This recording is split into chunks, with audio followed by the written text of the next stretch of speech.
열왕기하 1장. 아합 왕이 죽은 후 모압이 독립하려고 이스라엘에 대항해 반란을 일으켰다. 그 무렵 북왕국의 이스라엘 왕 아하시아는 사마리아에 있는 자기 왕궁 다락방 난간에서 떨어져 크게 다쳤다. 그래서 아하시아는 신하들을 보내면서 말했다. 가서 에그론의 신 바알세부백에 내 병이 낫겠는지 물어보아라. 그때 주의 천사가 디셉 사람 엘리야에게 나타나서 말했다. 너는 지금 사마리아 왕의 신하들을 만나서 이렇게 전하여라. 이스라엘에는 신이 없어서 에그론의 신 바알세부백에까지 가서 물어야 하겠느냐. 이제 너희는 돌아가 너희 왕에게 주의 말씀을 전하라. 네가 결코 병상에서 일어나지 못할 것이다. 너는 반드시 죽고 말 것이다. 엘리야는 길을 떠나서 주의 말씀을 왕의 신하들에게 그대로 전했다. 신하들이 중도에서 돌아오자 아하시아 왕이 물었다. 왜 벌써 돌아왔느냐? 신하들이 대답했다. 어떤 사람이 우리를 만나러 와서 우리를 보낸 왕에게 돌아가서 이렇게 전하라고 했습니다. 이스라엘에는 신이 없어서 에그론의 신 바알세부백에까지 가서 물어야 하겠느냐. 그러므로 네가 결코 병상에서 일어나지 못할 것이고 반드시 죽고 말 것이다. 왕이 물었다. 너희를 만나서 그렇게 말한 사람의 차림새가 어떠했느냐? 신하들이 대답했다. 그 사람은 염소털로 만든 옷을 입고 허리에는 가죽띠를 두르고 있었습니다. 왕이 말했다. 그렇다면 그는 디셉 사람 엘리야가 틀림없구나. 아하시아 왕은 즉각 50부장과 그의 부하 50명을 엘리야에게 보냈다. 50부장이 엘리야가 앉아있는 산꼭대기로 올라가서 그에게 말했다. 하나님의 사람이여, 왕의 명령이니 어서 내려오시오. 엘리야가 50부장에게 말했다. 내가 하나님의 사람이라면 하늘에서 불이 내려와 너와 네 부하 50명을 태워버릴 것이다.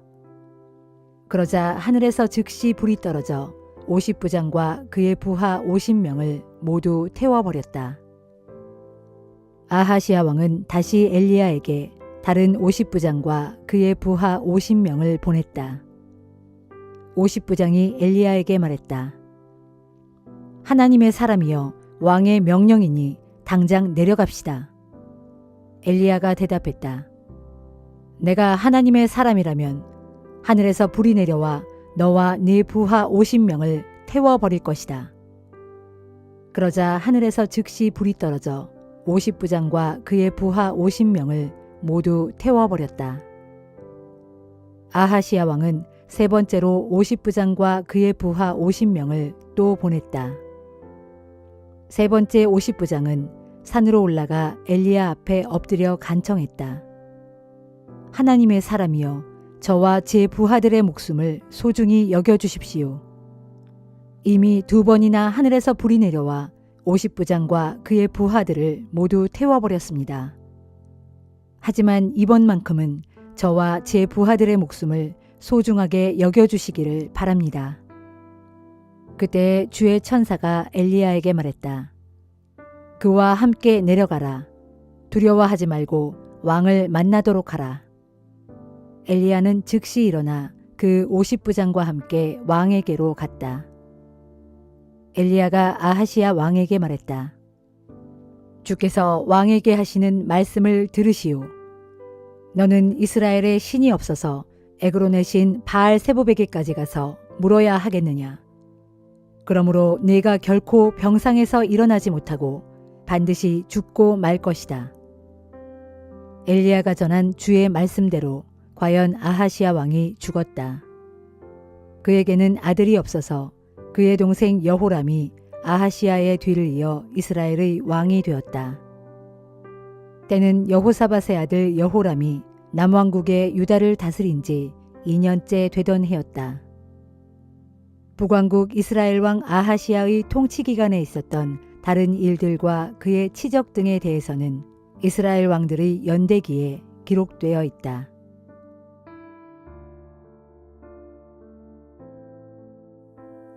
데살로니가 후서 1장.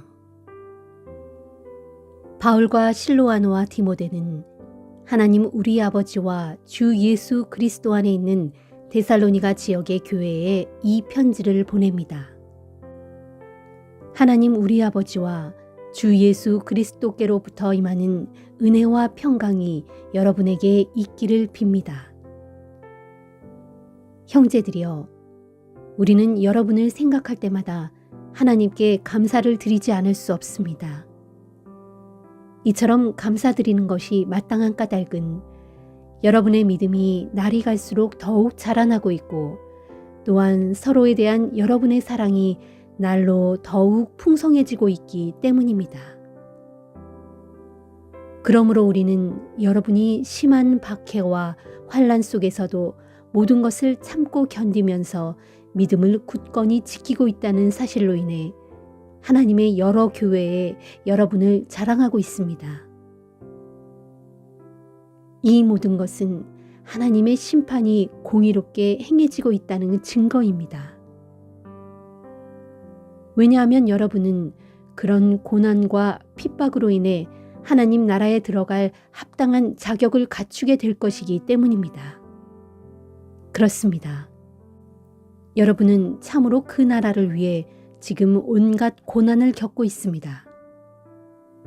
하나님께서는 공의로우신 분이시므로 지금 여러분에게 고난을 주는 자들에게는 장차 고난으로 갚아주실 것이고, 고난을 겪고 있는 여러분과 우리에게는 장차 안식으로 보상해 주실 것입니다. 이 일은 주 예수께서 능력 있는 천사들을 거느리고 하늘로부터 불꽃 가운데 나타나실 때 이루어질 것입니다. 그때에 하나님께서는 하나님을 알지 못한 자들과 우리 주 예수의 복음에 순종하지 않은 자들에게 두려운 형벌을 내리실 것입니다.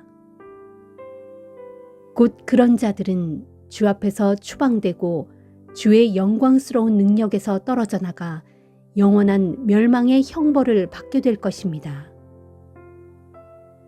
그날에 주께서는 주의 거룩한 백성들 가운데서 영광을 받으시고 주를 믿는 모든 사람들 가운데서 찬양을 받으실 것입니다.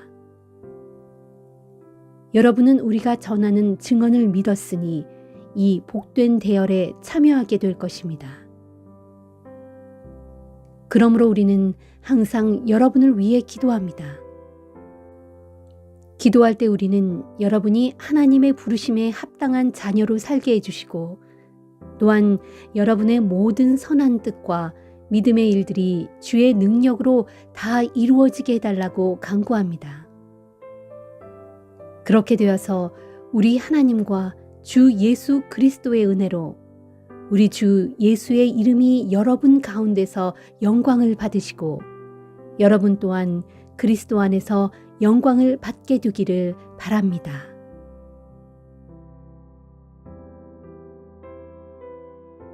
다니엘 5장. 바빌로니아 왕 벨사살이 큰 잔치를 베풀고 귀한 손님 1,000명을 초대하여 그들과 더불어 술을 마시고 있었다. 벨사살 왕이 한창 술을 마시다가 명을 내려 선왕 느부갓네살이 오래전에 예루살렘 성전에서 가져온 금잔과 은잔을 궁중 창고에서 꺼내오도록 하였다. 그것은 벨사살 왕이 잔치에 참석한 귀족들과 왕비들과 후궁들과 함께 그 잔들로 술을 마시기 위해서였다. 왕의 명령에 따라 신하들이 즉시 달려가 예루살렘에 있는 하나님의 성전에서 가져온 금잔들을 왕 앞으로 꺼내왔다. 그러자 벨사살 왕은 귀족들과 왕비들과 후궁들과 함께 그 잔들로 흥겹게 술을 따라 마셨다. 그들은 그 잔들로 술을 따라 마시면서 금과 은과 청동과 쇠와 나무와 돌로 만든 자기들의 각종 신들을 찬양하였다. 그때였다. 갑자기 사람의 손가락 하나가 허공에 나타나더니 왕궁의 촛대 맞은편 석고 벽 위에 글자를 쓰기 시작했다. 하얀 석고 벽면은 맞은편 촛대의 불빛으로 매우 환하였으므로 벨사살 왕은 그 손가락이 글자를 쓰고 있는 광경을 똑똑히 볼 수 있었다. 그 광경을 보고 왕은 흥겹던 낯빛이 순식간에 변하여 그 얼굴이 창백해졌고 마음이 고통스러웠으며 큰 공포에 사로잡혀 넓적다리에 힘이 풀렸고 두 무릎이 부딪히도록 부들부들 떨었다. 왕은 크게 소리질러 주술사와 점성가들과 점쟁이를 얼른 불러오라고 다급하게 독촉했다. 마침내 바벨론의 모든 지혜자들이 들어오자 왕이 그들에게 말했다. 너희들 중에 저 글자를 읽고 그 뜻을 해석할 수 있는 자가 있느냐? 누구든지 그 해석을 내게 알려주는 자에게는 자주색 옷을 입혀주고 금목걸이도 목에 걸어주겠다. 또 그를 높여 이 나라에서 세 번째로 높은 자리에 앉혀주겠다. 그때의 왕실의 지혜자들이 모두 그 자리에 있었지만 아무도 그 글자를 읽지 못했고 따라서 그 해석을 왕에게 알려주는 자가 없었다. 그러자 벨사살 왕은 마음이 심히 답답하고 두려워 얼굴빛이 더욱 창백해졌다. 왕과 함께 있던 모든 귀족들도 다 놀라며 어쩔 줄 몰라 했다. 그때 태우가 왕과 귀족들의 말을 듣고 잔치가 벌어진 곳으로 들어섰다. 태우가 왕에게 말했다. 왕이여 만수무강하소서. 왕은 너무 근심하거나 놀라지 마소서. 진정하시고 마음을 가라앉히소서. 왕이 다스리시는 이 나라에는 거룩한 신들의 영을 받은 이가 있습니다. 그 사람은 오래전 선왕 때부터 있던 자로서 아주 지혜롭고 분별력과 통찰력이 있어서 마치 신들의 지혜를 가진 듯합니다. 그렇기에 선왕이신 느부갓네살 왕께서도 그 사람을 높이 세워 바벨론의 모든 마법사와 주술사와 점성가와 점쟁이들의 우두머리로 삼으셨습니다. 그 사람의 이름은 다니엘입니다. 선왕께서는 그 사람의 이름을 벨드사살이라 고쳐 부르셨는데 참으로 그 사람은 아주 명석하고 놀라운 지식과 통찰력이 있어서 꿈을 해석하는 일이나 수수께끼를 푸는 일, 그리고 아주 비밀스러운 일까지도 모두 알아내곤 하였습니다. 그러므로 이제 왕은 다니엘을 부르소서. 그리하시면 그 사람 다니엘이 저 글자를 읽고 그 뜻을 해석하여 왕에게 알려줄 것입니다. 다니엘이 즉시 불려와 벨사살 왕 앞에 서니 왕이 다니엘에게 물었다. 그대가 내 선왕께서 유다에서 포로로 사로잡아온 그 다니엘이란 사람이요? 내가 그대에 관한 이야기를 들었소. 그대 안에는 거룩한 신들의 영이 있어서 그대에게는 남다른 놀라운 지혜와 깊은 통찰력과 분별력이 있다고 들었소. 지금 내가 바벨론의 모든 지혜자들과 주술사들을 불러들여 저 벽에 쓰인 글자를 읽고 그 뜻을 해석하여 내게 알려달라고 그들에게 일렀으나 그들 가운데서 그 글자를 읽고 해석할 수 있는 자가 아무도 없었소. 그런데 그대는 어떤 비밀스러운 것들도 다 해석하고 모든 수수께끼들도 다 푼다고 들었소. 그러므로 이제 그대는 저 벽에 쓰인 글자를 읽고 그 뜻이 무엇인지 그 해석을 내게 알려주시오. 그렇게 한다면 내가 그대에게 자주색 옷을 입혀주고 금 목걸이도 목에다 걸어주겠소. 또한 그대를 높여 이 나라에서 세 번째로 높은 벼슬 자리에 앉혀주겠소. 다니엘이 왕께 대답했다. 왕이시여, 왕의 선물은 거두어 주시고 왕의 상급은 다른 사람에게 주시기를 바랍니다. 그럴지라도 저는 왕을 위해서 저 벽에 쓰인 글자를 읽고 그 뜻을 해석하여 왕께 알려드리겠습니다. 왕이시여, 지극히 높으신 하나님께서는 일찍이 왕의 조상이신 느부갓네살 왕을 위대한 왕으로 세우셔서 그에게 큰 나라와 권세와 영광과 존귀를 주셨습니다. 이처럼 하나님께서 느부갓네살 왕에게 큰 나라와 권세와 영광을 주셨으므로 온 땅의 모든 백성들, 곧 인종과 언어가 다른 세상의 문민족들이 그의 위엄 앞에서 벌벌 떨며 두려워했습니다.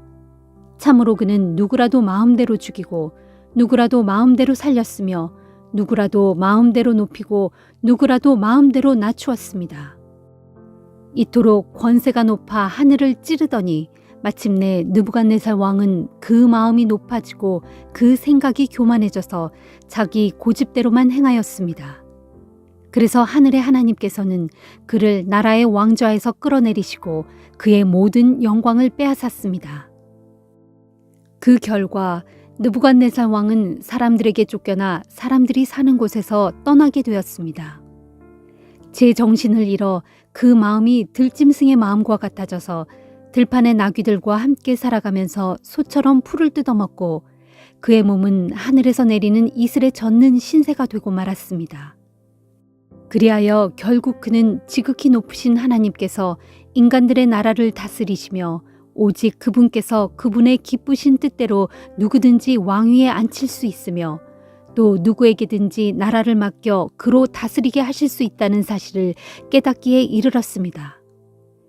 벨사살 왕이시여, 왕께서는 선왕이신 느부갓네살 왕의 후손으로서 그러한 사실을 분명히 알고 계시면서도 그 마음을 겸손히 낮추지 않았습니다. 오히려 왕께서는 스스로 자신을 높여 하늘의 주인이신 주님을 거슬러 거역하고 그분의 성전에서 사용하던 잔들을 꺼내오게 하셔서 귀족들과 왕비들과 후궁들과 더불어 그것으로 술을 따라 마셨습니다. 그러면서 또한 왕께서는 보지도 듣지도 알지도 못하는 것들, 곧 금과 은과 청동과 쇠와 나무와 돌로 만든 각종 신들을 찬양하였습니다. 그러면서도 왕께서는 정말로 왕의 목숨을 주관하시고 왕의 모든 길을 결정하시는 하늘의 하나님께는 아무런 영광도 돌리지 않았습니다. 그러므로 하나님께서는 이 손가락을 나타나게 하시어 이런 글을 쓰게 하신 것입니다. 저 벽에 쓰인 글자는 이러하니 곧 메네메네 데겔 우바르신입니다. 그 글자의 뜻을 해석하면 이러합니다. 메네는 수를 센다라는 말인데 곧 하나님께서 왕의 나라의 횟수를 계산하셔서 이제 그것을 끝나게 하셨다는 뜻입니다. 데겔은 저울에 단다라는 말인데 곧 하나님께서 왕을 저울에 달아보니 그 무게가 모자란다는 뜻입니다. 그리고 바르시는 나눈다라는 말인데 곧 하나님께서 왕의 나라를 나누어서 메데와 페르시아 사람들에게 넘겨주실 것이라는 뜻입니다. 그러자 벨사살 왕이 신하들에게 명령을 내려 다니엘에게 자주색 옷을 입히고 그의 목에 금 목걸이를 걸어주도록 하였다. 또한 다니엘을 위하여 조서를 내려 그를 나라의 셋째 가는 통치자로 삼았다. 그런데 바로 그날 밤에 바빌로니아 왕 벨사살은 살해되었고 메대 사람 다리오가 그 나라를 차지하였는데 그때 다리오의 나이는 62세였다. 시편 110편. 주님께서 내 주께 말씀하시기를 내가 너의 모든 원수들을 너의 발판이 되게 할 때까지 너는 여기 내 오른편에 앉아 있어라 하셨습니다. 주님께서 내 주 왕께 권능의 호를 시온에서 하사해 주실 것이니 왕께서는 왕의 모든 원수들을 다스리소서. 내 주 왕께서 군대를 이끌고 전쟁터에 나가시는 권능의 날에 왕의 백성들이 거룩한 옷을 차려입고 기꺼이 왕께로 나아올 것이니 그들은 곧 새벽 이슬처럼 생기 넘치는 주의 청년 전사들입니다. 주님께서 내 주를 두고 맹세하시기를 너는 멜기세덱의 계통을 따르는 영원한 제사장이다 하셨으니 주님의 그 마음은 변치 않으실 것입니다. 주님께서 내 주 왕의 오른손이 되어주시니 주님께서 진노하시는 날에 내 주 왕께서는 숱한 왕들을 쳐부수실 것입니다. 그날에 내 주 왕께서는 문 나라들을 심판하시어 온 땅을 시체들로 가득 채우시고 또한 세상의 모든 통치자들도 다 쓸어버리실 것입니다. 그때에 내 주 왕께서는 길가에 있는 시냇물을 마시고 의기양양하게 고개를 높이 드실 것입니다. 시편 111편.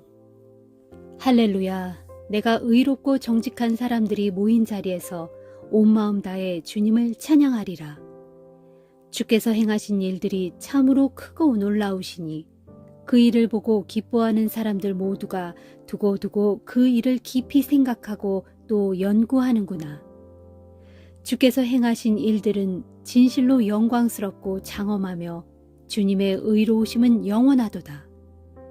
주께서는 자신이 이루신 놀라운 일들을 사람들로 다 기억하게 하셨으니 주님의 은혜와 자비가 가득 차고 넘치는구나.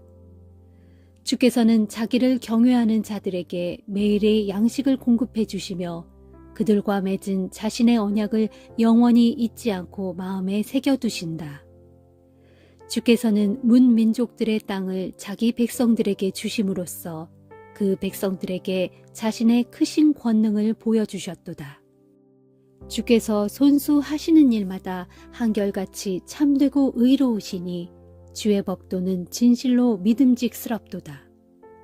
그러므로 주께서 정하신 법도는 영원토록 흔들림이 없으리니 이는 그 법도가 진실함과 정직함으로 제정되었기 때문이라. 주께서 자기 백성들에게 놀라운 구원을 베푸시고 그들과 영원한 언약을 맺으셨으니 진실로 주님의 이름은 거룩하고 위대하도다. 그러므로 주를 경외하는 것이 지혜의 근본이다. 누구든지 주의 계명을 따르는 사람들은 올바른 깨달음을 얻게 되리니 영원토록 주를 찬양하리라.